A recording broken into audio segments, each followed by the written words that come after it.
Olá, tudo bem, meus jovens? Eu recebi um desafio para dar uma explicação sobre o livro de Salmos.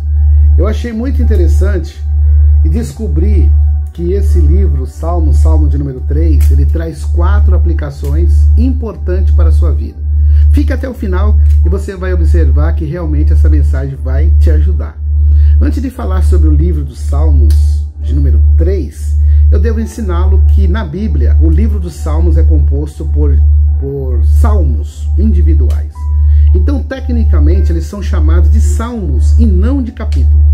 Portanto, o modo correto de se referir ao texto do livro de Salmos, a gente tem que falar salmos e não capítulos. Por exemplo, Salmo de número 3 e não Salmos capítulo 3. É verdade que muitas pessoas, por costume, terminam usando a expressão capítulo, mas não é uma forma correta de dizer, porque salmos, cada salmo é um poema, é um cântico individual e não um capítulo. Então logo o correto dizer é salmos, por exemplo, Salmo 91, Salmos 23, etc. Enfim, isso é somente para conhecimento. Vamos agora ao assunto principal, ou seja, vamos fazer um estudo sobre os salmos. Esses salmos, o contexto dele, o contexto histórico, o Salmo de número 3, ele foi escrito por Davi, narrando quando ele fugia do seu filho Absalão. Esse episódio está registrado no livro de 2 Samuel, nos capítulos 15, 16, 17 e 18. Davi vive um drama, vive um momento de muita aflição, pois além do perigo físico de morte, existe aí um contexto emocional, uma dor muito grande, porque o seu perseguidor é o seu próprio filho Absalão. Absalão, ele lidera uma rebelião contra o seu próprio pai e se declara rei em Israel. Então, a Bíblia diz que Davi foge de Jerusalém para evitar o conflito direto com o seu filho Absalão. Após os jogos políticos, estratégia de guerra, o exército de Davi e de Absalão se enfrentam numa grande batalha. E nesse conflito, Absalão morre de uma forma trágica durante a batalha contra o exército de Davi, o seu próprio pai. A Bíblia diz que no momento em que Absalão fugia montado em um cavalo, ele passou embaixo de uma árvore, em uma floresta, e ele ficou preso pelos seus cabelos. Os galhos garraram nos seus cabelos e ficou ali pendurado. Quando Joabe vê essa situação, o comandante do exército de Davi, viu aquela cena, Absalão pendurado no ar, sem conseguir soltar, ele viu, presa fácil. Então Joabe atira nele 3 dardos, 2 vezes atira os dardos nele, e aí logo após ele fazer isso, os homens de Joabe vêm e golpeiam Absalão até a morte.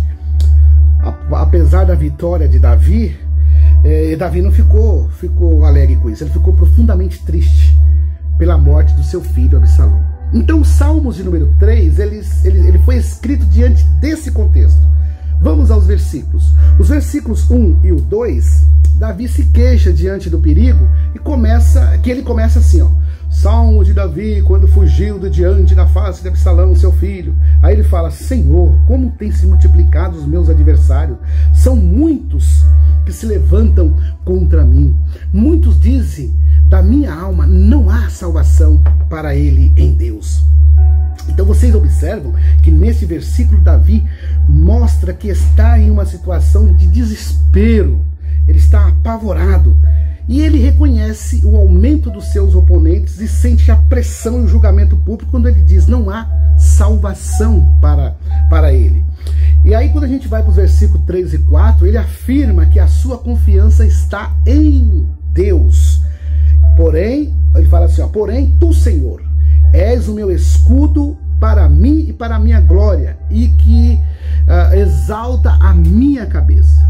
Com a minha voz clamei ao Senhor, e ele ouviu desde o seu santo monte. Então, esses versículos aqui que Davi está expressando, ele está declarando que Deus é o seu escudo, protetor, sua verdadeira honra, glória, e é ele que reergue ele. Então ele ora e afirma que Deus ouve, reforçando o relacionamento e a confiança em Deus. Quando a gente lê os versículos 5 e 6, nós vemos a expressão de fé diante do medo. Ele fala assim, ó, eu me deitei e dormi, acordei porque o Senhor me sustentou. Não temerei 10 milhares de pessoas que se puseram contra mim e me cercam. Então vocês observam que nesses versos ele demonstra uma paz no meio da guerra, uma paz no meio da crise. Ele tinha confiança em Deus.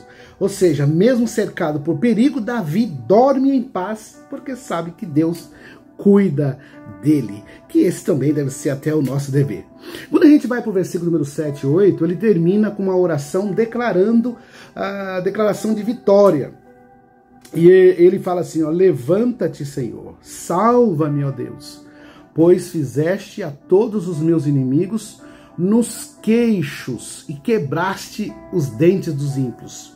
E o versículo 8 ele fala, a salvação vem do Senhor e sobre o teu povo seja a tua bênção.